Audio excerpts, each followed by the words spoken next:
Hello everyone, welcome to my channel. So for today's episode, we want to talk about one of the most frequently asked questions from accounting or the AP team. How can I generate AP invoices from a fully received PO or a partially received PO? So to answer this question, a couple of things we want to highlight or review at the beginning. So let's go through the agenda for this session. So first point, we want to see a high-level business process review on the P2P, right, procurement. And then from there, we can see why actually the AP team is going to ask this question. And then after that, once we understand the why, we can further analyze how we can achieve that from Dynamics F&O standard functionalities. So generate AP invoices from a fully received PO. So that's first scenario. And then second scenario is how to generate that invoice from a partially received PO. So having said that, let's get started with the high-level business process review. So let's just take an example. Let's say I'm working for the ABC company, and that company is going to order some laptops for their employees, right?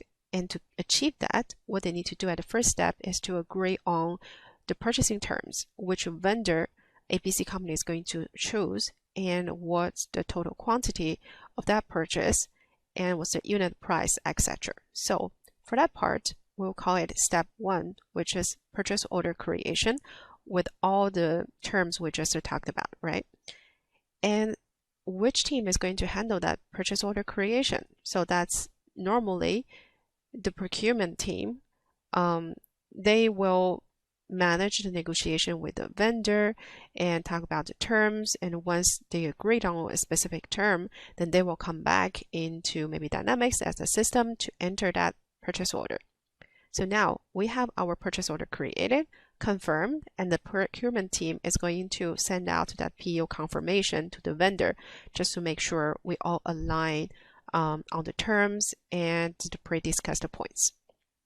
So with that PO created, next step, the vendor is going to prepare this order, and then they're going to ship all the items that ABC company has ordered, right? So that's part of the product receipt step. So once they shipped out the items, ABC company is going to receive that in the warehouse. So for the product receipt step, basically it's another team who is going to handle that. So obviously that's your warehouse stuff. They will manage to check like the PO creation, how many items have been ordered, and then what's the number that we have received at a warehouse. And now let's say items are received, all good. And next step is going to have your AP team, accounts payable, or your accountant to generate that invoice. So basically the vendor is going to send out an invoice to let you know, okay, now we shipped your item and you own us 10 laptops, so total 10,000, and they're waiting for a payment from the ABC company. So your accountant or AP team, once they receive that invoice from the vendor, seeing that total amount of 10,000, they need to record that in the system. So in F&O, basically generating an invoice from this purchase order. So obviously that's your AP team. And then final step, once they check that, okay, we have ordered 10 items, received the 10 items, and now on the invoice is also showing up as 10 items with a total price, then I'm good to pay you as a vendor, right? So basically with that, you have the final step, which is vendor payment. And it's also handled by your AP clerk, that group, or sometimes it can also be an accountant. So you see this high-level process, it will really involve different team members. So why the AP team is going to ask that question, like how can I generate that invoice? How do I know what product has been received and what is ready for me to generate that invoice? So two things. One is that your AP team is going to receive an invoice from the vendor, right? And they need to find out in the system the receipt recorded for this purchase order so they can continue and match the total quantity and total price. But you have to communicate between your warehouse team and AP clerk to know on this invoice I received from the vendor, where can I find my purchase order?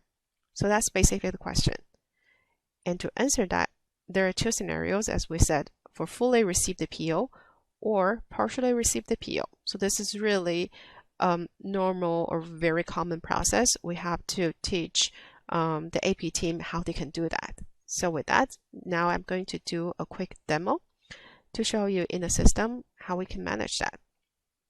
So in my environment, let's say I will need to access to my purchase order, right? And let's talk about first scenario when I fully receive that item.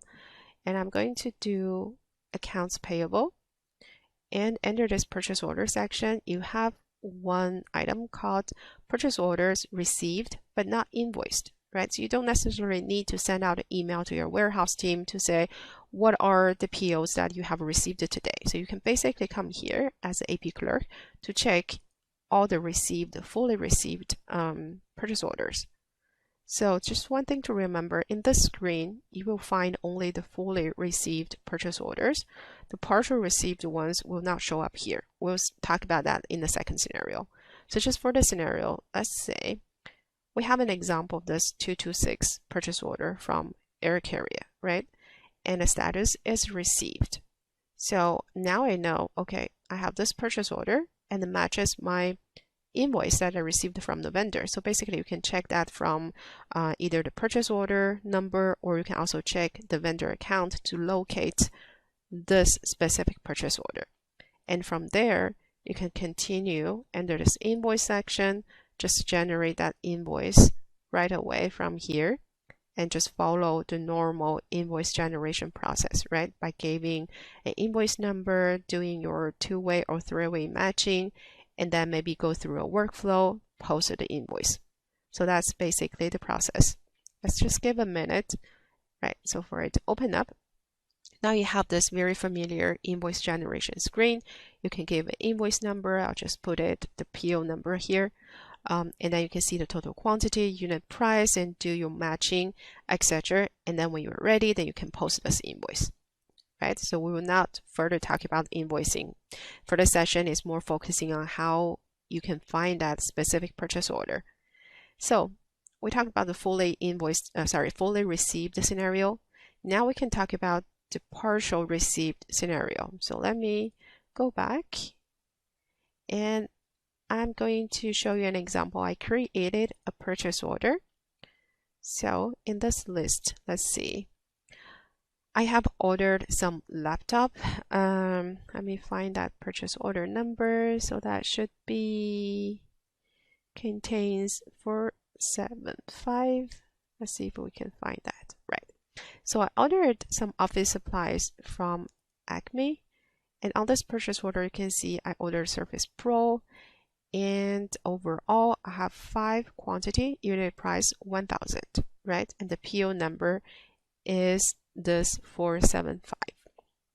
So if we follow the previous scenario using this purchase order received but not invoiced, you're not going to find it because it's not showing up for the partially received POs. So let's see, I will just type 475. It won't find anything. And in this scenario, how the AP team will be able to find that purchase order and continue the invoicing process. So what we recommend to use now is under the procurement and sourcing module, you have kind of a form called open purchase order lines. So when I click on that, it gives you also the details with the purchase order number. If you have that number on your invoice show up, you can check that, or you can also filter by your vendor accounts. So in my scenario, I know my vendor account is Acme. That information is available for your AP team. So that person can filter on this and see, okay, I have my purchase order 475 with total Surface Pro, total quantity 5. And then now you can also see, okay, I ordered 5 and then deliver remainder 3. So I have received 2. And of course, if you need more details, you can go to this purchase order tab just to check the status. But now let's go back to this overview tab. Right? And here Once I locate this purchase order, there is a hyperlink on your PO, right? You can just click on that, and that brings you directly to your purchase order. And same thing, you can go under invoice and just generate that invoice, right? This is one way of doing that. Another way, if you know which vendor, you can also go through your vendor master, right? I can go back to my accounts payable, find all vendors, and then from there I can filter on my vendor account. I know, okay, this is for Acme. Once I click on that, you have on the top a section called procurement, and under procurement you can find product receipt, right? So basically it shows up all the receipts specific to this vendor. And in my case, you can find easily that purchase order with the receipt number, and of course on the lines you can also check the details: ordered 5, received 2. And the purpose is also to use this PO hyperlink. Click on that, and then that brings you back to the PO for you to continue your invoicing process, right? So that's basically very easy, straightforward, but the AP team needs to know, in case of partial receipt, where they can go to find a specific purchase order and continue their invoicing process. Right, so that's it for today's episode. I hope this is helpful, and feel free to comment if you have any other good suggestions or any other topics you want to review, and happy to talk soon. Thank you, everyone.